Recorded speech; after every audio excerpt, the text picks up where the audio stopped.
miongoni mwa sababu za thabat za kuthibiti inda alibtilaat ad-du'a ni kukithirisha kumuomba Allah subhanahu wa ta'ala. Ad-du'a fi talab ath-thabat, kumuomba Allah jalla wa ala, kutafuta thabat kwake Allah subhanahu wa ta'ala. Na hili ndilo ambalo walikuwa wakilifanya wale wema waliotangulia katika mitihani mbalimbali.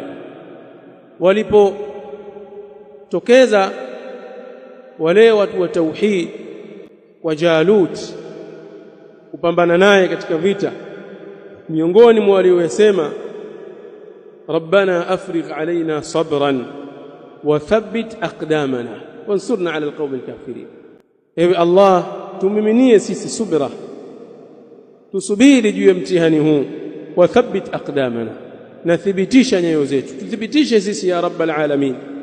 Ad-du'a, qaddamu ad-du'a, wametanguliza dua, si jambo la kuachwa na kuiaminisha nafsi yako, akili yako kwamba hili jambo mimi nitalipita tu.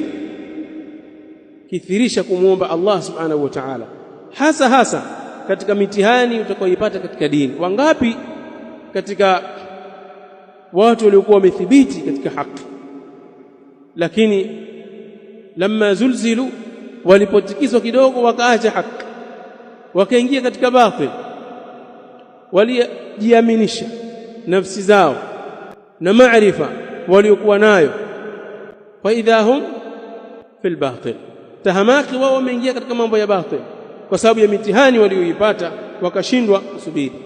Pengine walijiaminisha nafsi zao, hawakunyenyekea kwa Allah subhanahu wa ta'ala. Yaqulu an-nabiy sallallahu alayhi wasallam ya muqallibal qulub thabbit qalbi ala dinik, ewe mwenye kugeuza nyoyo, ithibitishe moyo wangu katika dini yako. Anatufundisha Mtume sallallahu alayhi wasallam, bali hii kwa maneno ya masahaba radhiyallahu ta'ala anhum ni katika adhiya ambazo Mtume sallallahu alayhi wasallam alikuwa ni mwenye kukithirisha, akiziomba sana, ewe mwenye kugeuza nyoyo, thabbit qalbi ala dinik.